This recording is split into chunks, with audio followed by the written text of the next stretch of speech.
तब्बल 9 वर्षानंतर जाहीर झालेल्या शिरूर कृषी उत्पन्न बाजार समितीच्या निवडणुकीत मोठा तांत्रिक घोळ समोर आला आहे.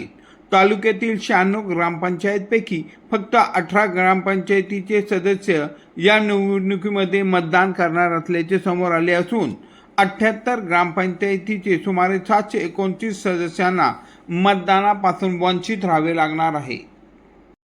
मतदार यादीसाठी 1 फेब्रुवारी 2026 हा अर्हता दिनांक होता, ज्या दिवशी हे सर्व सदस्य पदावर होते. मात्र 23 आणि 24 फेब्रुवारीला त्यांची मुदत संपल्यामुळे गट विकास अधिकारी यांनी 2 मार्च रोजी यादी पाठवताना अर्हता दिनांकाचा विचार न करता या 729 सदस्यांची नावे वगळली. याबाबत माजी आमदार अशोक पवार यांनी उच्च न्यायालयात याचिका दाखल केली आहे.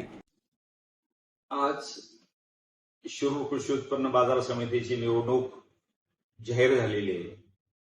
दुर्दैवानं एकतर ही 9 वर्षानंतर होती, शिवाय तालुक्यामध्ये एकूण 96 ग्रामपंचायती आहेत. त्यापैकी सुमारे 78 ग्रामपंचायतीच्या सदस्यांना मतदानापासून दूर राहावं लागतं, कारण आज त्या ग्रामपंचायतीवरती प्रशासक नेमलेले आहे.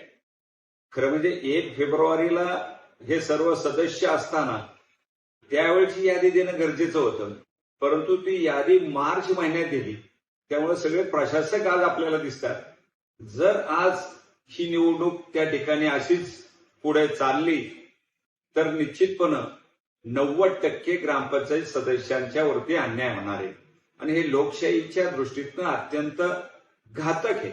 म्हणून ज्या वेळेला तुम्ही 9 वर्ष निवडणुका घेत नाही आणि आता निवडणूक घेताना ह्या सदस्यांना का वंचित ठेवता, म्हणून आमची मागणी आहे त्या ठिकाणी की हे सगळे सदस्य त्या मतदानाला पात्र असले पाहिजे, कारण ते लोकांनी निवडून दिलेले, हे तुमच्या प्रशासनाच्या चुकीमुळे ते वंचित राहतात आणि या संदर्भात न्याय मिळत नसल्यामुळं आम्हाला माननीय उच्च न्यायालयाकडे धाव घ्यावी लागते आणि म्हणून सरकारने या विषयात गांभीर्याने लक्ष घालून या सर्व ग्रामपंचायत सदस्यांना न्याय मिळवून द्यावा.